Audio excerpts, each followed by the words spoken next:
परिचय। पिताजी, क्या आपने देखा कि ये लिफ्ट सभी तलों पर नहीं रुक रही है?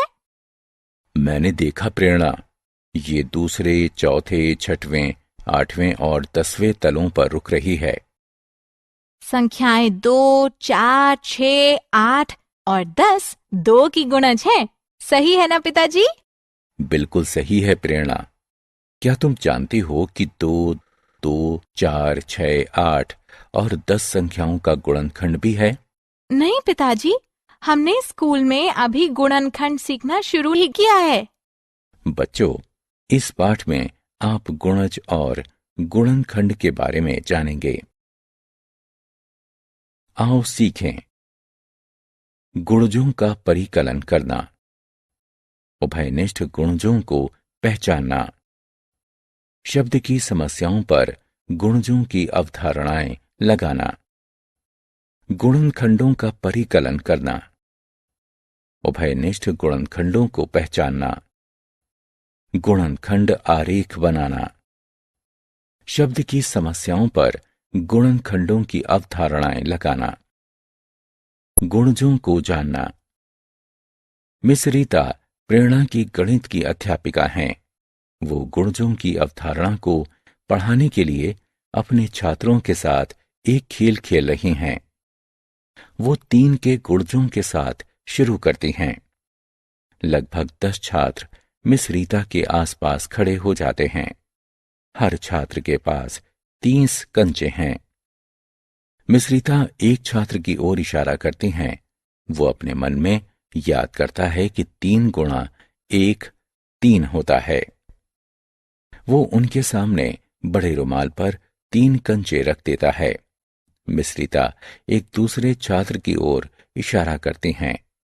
वो मन में पढ़ती है कि 3 गुणा 2 6 होता है। वो उनके सामने पड़े रुमाल पर 6 कंचे रख देती है। ये प्रक्रिया तब तक जारी रहती है जब तक कि 10वां छात्र उनके सामने पड़े रुमाल पर 30 कंचे नहीं रख देता।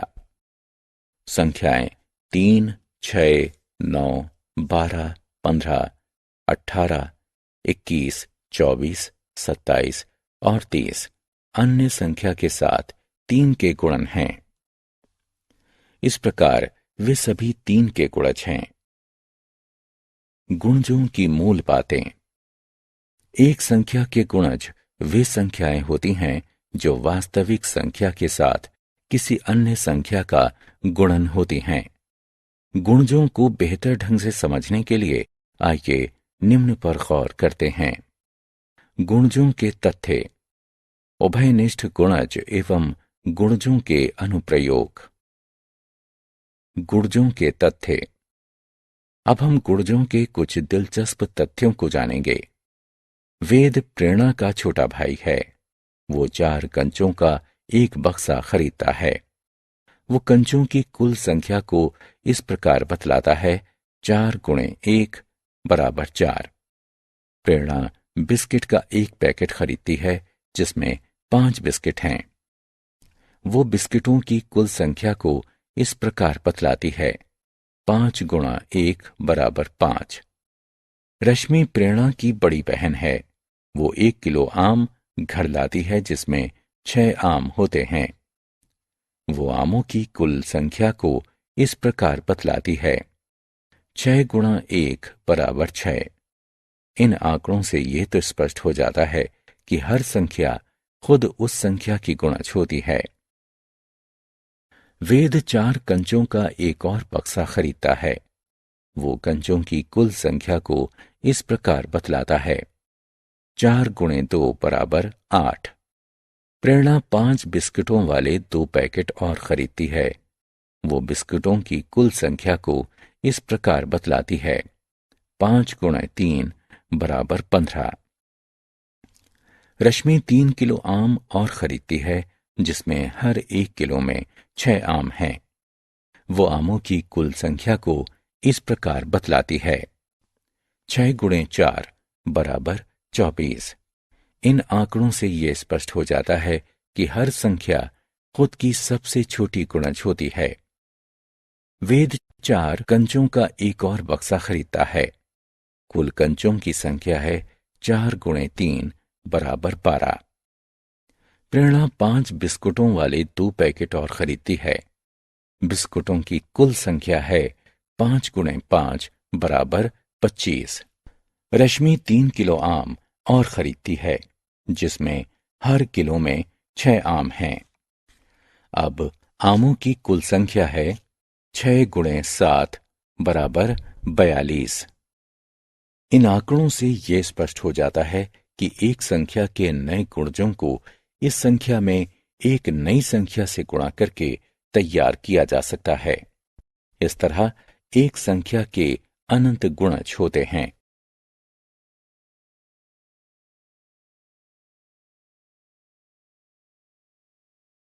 उभयनिष्ठ गुणज। रीमा और प्रेरणा एक खेल खेल रही हैं। रीमा सड़क पर लाल रंग और हरी रंगों की कारों को गिनेगी। वो उन्हें 3 के गुणज के रूप में बताने का प्रयास करेगी। प्रेरणा सड़क पर लाल रंग और हरी रंग की बसों को गिनेगी। वो उन्हें 6 के गुणज के रूप में बताने का प्रयास करेगी। रीमा 12 लाल रंग की कारें और 18 हरी रंग की कारें देखती है। वो उन्हें इस प्रकार दर्शाती है: 3 गुणे 4 बराबर 12, 3 गुणे 6 बराबर 18। प्रेरणा 18 लाल रंग की बसें और 24 हरे रंग की बसें देखती है। वो उन्हें इस प्रकार दर्शाती है: 6 गुणा 3 बराबर 18, 6 गुणा 4 बराबर 24। 18 3 और 6 दोनों का गुणज है। इस तरह के गुणजों को उभयनिष्ठ गुणजों के रूप में जाना जाता है। प्रेरणा और उसकी मां एक गुलाब के बगीचे में है। प्रेरणा देखती है कि एक क्षेत्र में लाल रंग के गुलाब के पौधे प्रत्येक पंक्ति में 12 पौधों वाली 2 पंक्तियों के क्रम में लगाए गए हैं।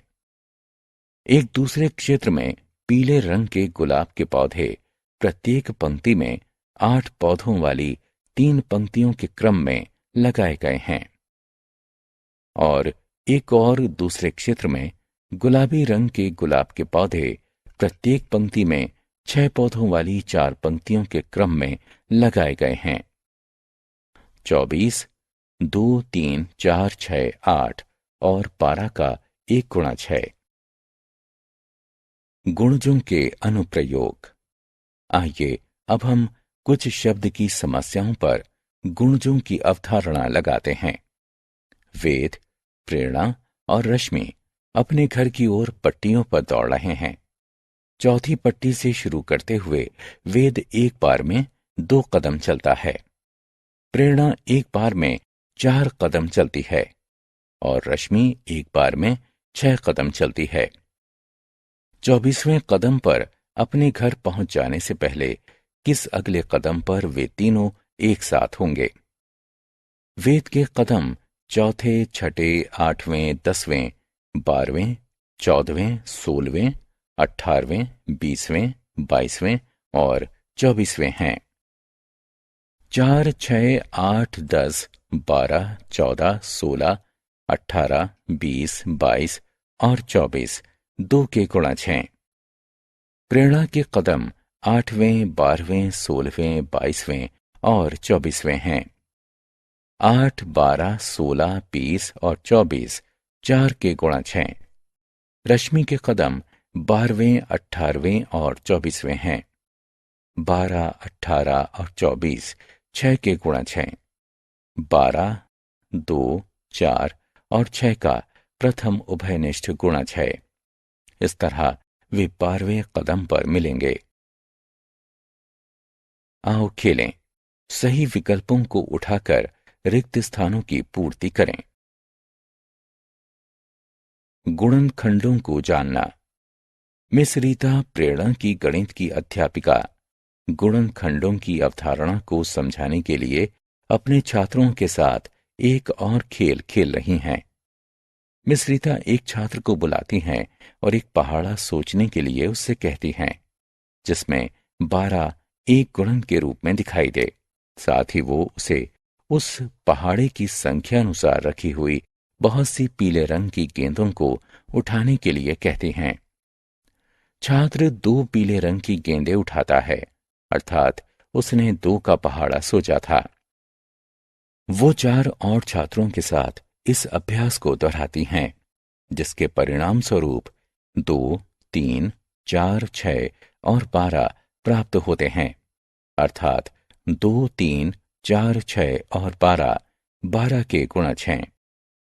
गुणनखंडों की मूल बातें।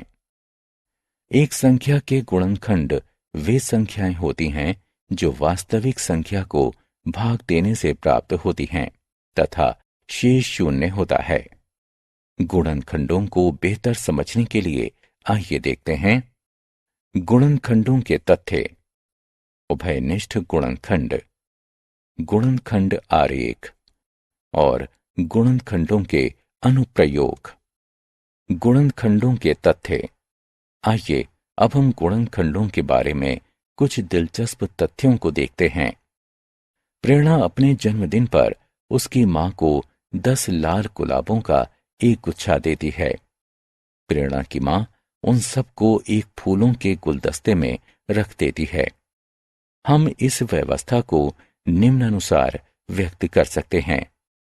10 गुणा 1 बराबर 10। प्रेरणा की मां एक अलग व्यवस्था बनाने का प्रयास करती हैं। वो 10 फूलदानों में हर एक में एक गुलाब रखती हैं। हम इस व्यवस्था को निम्नानुसार व्यक्त कर सकते हैं। 1 गुणा 10 बराबर 10। 1 और 10 10 के गुणनखंड हैं। 1 प्रत्येक संख्या का गुणनखंड होता है। प्रत्येक संख्या उसका खुद का एक गुणनखंड होती है। प्रेरणा की मां एक और अलग व्यवस्था बनाने का प्रयास करती है। वो 5 फूलदानों में हर एक में 2 गुलाब रखती है। हम इस व्यवस्था को निम्नानुसार व्यक्त कर सकते हैं। 2 गुणा 5 बराबर 10। प्रेरणा की मां एक और अलग व्यवस्था बनाने का प्रयास करती हैं। वो 2 फूलदानों में हर एक में 5 गुलाब रखती हैं। हम इस व्यवस्था को निम्नानुसार व्यक्त कर सकते हैं। 5 गुणे 2 बराबर 10। 2 और 5 10 के भी गुणनखंड होते हैं। क्योंकि और अधिक व्यवस्थाएं संभव नहीं है, अतः ये स्पष्ट है कि 10 के केवल 4 गुणनखंड 1, 2, 5 और 10 हैं। इस तरह हम कह सकते हैं कि एक संख्या के गुणनखंड सीमित होते हैं और एक संख्या स्वयं का सबसे बड़ा गुणनखंड होती है। उभयनिष्ठ गुणनखंड। प्रेरणा के दादाजी प्रेरणा को आइसक्रीम के लिए 5 रुपए देते हैं। वो आइसक्रीम की दुकान पर जाती है और 5 रुपए से अपनी पसंदीदा नारंगी आइसक्रीम खरीदती है। हम इसे इस तरह से बता सकते हैं। 1 गुणे 5 बराबर 5। 1 हफ्ते के बाद वो प्रेरणा को 10 रुपए देते हैं। इस बार वो 2 नारंगी आइसक्रीम खरीदती है। हम इसे इस तरह से बता सकते हैं। 2 गुणा 5 बराबर 10। अगले हफ्ते वो उसे 15 रुपए देते हैं। वो 3 नारंगी आइसक्रीम खरीदने का निर्णय लेती है। हम इसे इस तरह से बता सकते हैं। 3 गुणा 5 बराबर 15। ये स्पष्ट है कि 5, 5, 10 और 15 का एक गुणनखंड है। इस तरह के गुणनखंड उभयनिष्ठ गुणनखंड के रूप में जाने जाते हैं। गुणनखंड आरेख। आइए अब हम गुणनखंड आरेख की सहायता से 18 के गुणनखंड बताते हैं। 18 को 9 और 2 के गुणनखंडों के रूप में व्यक्त किया जा सकता है। हम 18 से 2 शाखाएं खींचते हैं, एक को 9 के रूप में और दूसरी को 2 के रूप में चिन्हित करते हैं। 9 को 3 व 3 के गुणन के रूप में लिखा जा सकता है। हम 9 में से 2 शाखाएं खींचते हैं, दोनों को 3 के रूप में चिन्हित करते हैं। 3 को केवल 1 गुणा 3 के रूप में लिखा जा सकता है। 2 को केवल 1 गुणा 2 के रूप में लिखा जा सकता है। इसलिए हम इन गुणनखंडों को छोड़ देते हैं। 18 के लिए अब गुणनखंड आरेख तैयार है। हम 18 को 3, 3 और 2 के गुणन के रूप में लिख सकते हैं। 18 को 6 और 3 के गुणन के रूप में भी व्यक्त किया जा सकता है। हम 18 से 2 शाखाएं खींचते हैं, एक को 6 के रूप में और दूसरी को 3 के रूप में चिन्हित करते हैं। 6 को 2 और 3 के गुणन के रूप में लिखा जा सकता है। हम 6 से 2 शाखाएं बनाते हैं, एक को 2 के रूप में और दूसरी को 3 के रूप में चिन्हित करते हैं। गुणनखंड आरेख तैयार है। अब हम 18 को फिर से 2, 3 और 3 के गुणन के रूप में लिख सकते हैं। गुणनखंडों के अनुप्रयोग। आइए अब हम कुछ शब्दों की समस्याओं के लिए अवधारणा लगाते हैं। प्रेरणा के पास एक चार्ट पेपर है जो 4 फीट लंबा और 6 फीट चौड़ा है। उसे चार्ट पेपर पर तस्वीरें चिपकानी हैं। उसके पास हर तस्वीर अलग अलग आयामों की हैं। 2 feet by 2 feet, 3 feet by 3 feet और 2 फीट बाय 5 फीट। उन्हें काटकर छोटी किए बिना वो चार्ट पेपर पर किस आकार की तस्वीरें चिपका सकती है। आइए हम जांच करते हैं कि तस्वीरों के आयाम चार्ट पेपर के आयामों के गुणनखंड हैं अथवा नहीं।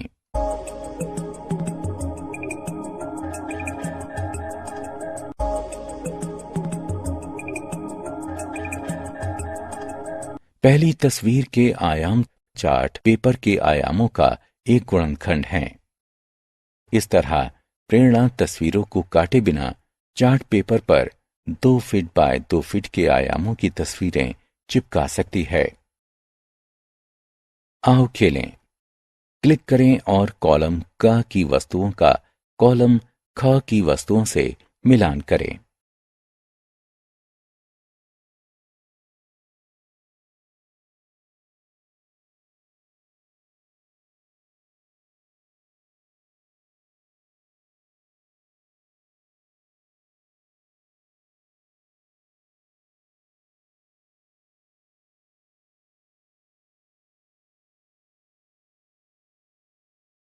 हमने क्या चर्चा की? एक संख्या के गुणज वे संख्याएं होती हैं जो वास्तविक संख्या के साथ अन्य संख्याओं का गुणन होती हैं। प्रत्येक संख्या खुद का सबसे छोटा गुणज होती है। एक संख्या के अनंत गुणज होते हैं। उभयनिष्ठ गुणज वे संख्याएं हैं जो एक से अधिक संख्याओं के गुणज होते हैं।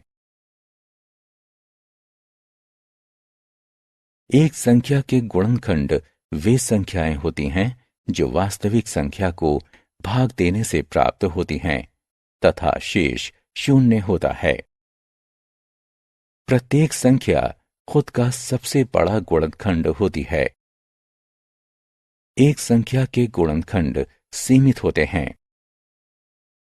उभयनिष्ठ गुणनखंड वे संख्याएं हैं जो एक से अधिक संख्याओं के गुणनखंड हैं। एक संख्या के गुणनखंडों को गुणनखंड आरेख की सहायता से व्यक्त किया जा सकता है।